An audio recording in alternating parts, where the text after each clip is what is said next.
Welcome class. Today we will proceed further with chapter 4 Pippi Longstocking. Before starting, let us have a quick summary of what is taught up to. Pippi was a small girl who came to live at Villa Vellacula. Tommy and Annika were two children who lived just in the next house. Tommy and Annika had no idea that someone has moved as their new neighbor. So they saw just a girl coming out of a Villa Vellacula. So Pippi's physical appearance was also being described in the previous chapter. Her hair was orange like carrot and there were two ponytails which were sticking out. Her nose was like potato with tiny dots on it. Dress of Pippi was also different kind. It was of blue color with small pieces of red cloth marked over here and there. Also she was wearing a long stockings and black shoes. Also she was having a monkey with her, which was also dressed in blue pants, yellow jacket and white straw hat. So today we will proceed further. Pippi walked along the street with one foot on the sidewalk and the other in the gutter. Tommy and Annika watched as long as they could see her. In a little while she came back and now she was walking backward. That was because she did not want to turn around to get home. When she reached Tommy's and Annika's gate, she stopped. This line says that Pippi was walking in a funny way in the street. One foot was on pavement and the other one in the gutter. The two children were looking at her. After a little while, she came again walking backward. Pippi did not want to go home, so she stopped at Tommy's and Annika's gate. The children looked at each other in silence. At last Tommy spoke. Why did you walk backward? So this line says that Tommy and Annika were silent and they were just looking at each other. But lastly, Tommy spoke that why was she walking backward? Why did I walk backward? Said Pippi. Isn't this a free country? Can't a person walk any way she wants to?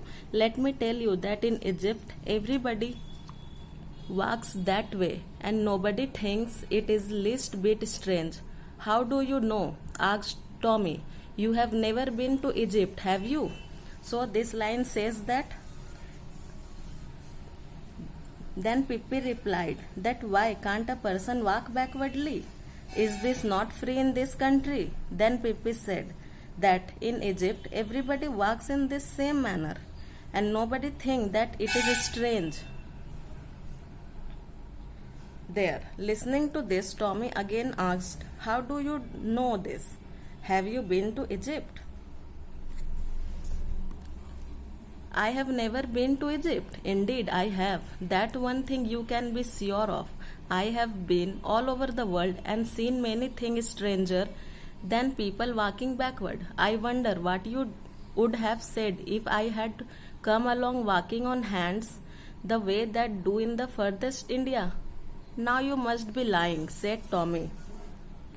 After this, Pippi said that she has been to Egypt. Then she has also says that she made a trip to the world and she has seen many strange things than people walking backward.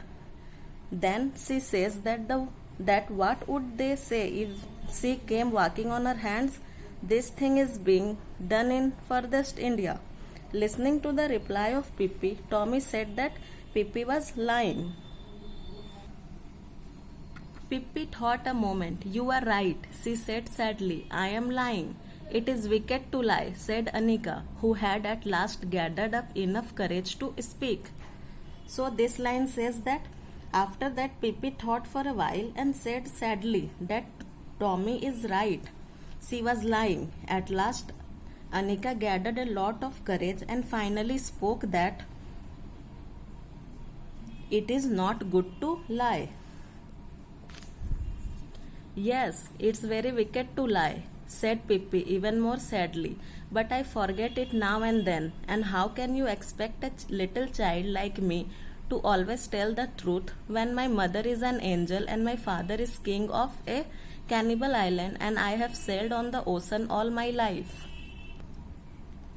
So this line says that after listening this, Pippi became more sad and told that yes, it is very wicked to lie. But every time I forget that one should not lie. After this, she says that how anybody can expect a little child like her can always speak the truth when her mother is an angel and her father is king of Cannibal Island and she has sailed on the ocean all the life. Then Pippi smiled and continued, and let me tell you that in Congo there is not a single person who tells the truth. They lie all day long, being at 7 in the morning and keep on until sundown. So if I should happen to lie now and then, you must try to excuse me and to remember that it is only because I stayed in the Congo a little too long. We can be friends anyway, can't we? So this line says that Pippi continued by saying that in Congo everybody lie all day long from morning to night. After that she says that if I always lie, please excuse her, as because she stayed in Congo for a long time. It became a habit. Oh sure, said Tommy and realized suddenly that this was not going to be one of those dull days. By the way, would you come and have breakfast with me? Asked Pippi. Why not? Said Tommy. Come on, let's go. Oh yes, let's us, said Annika. But first I must introduce you to Mr. Nielsen, said Pippi. And the little monkey took off his cap and bowed politely. So the last paragraph of this chapter says that after this, Pippi, Tommy and Annika became friends. Tommy realized that it was not going to be another dull day. Pippi invited Tommy and Annika to her home for breakfast.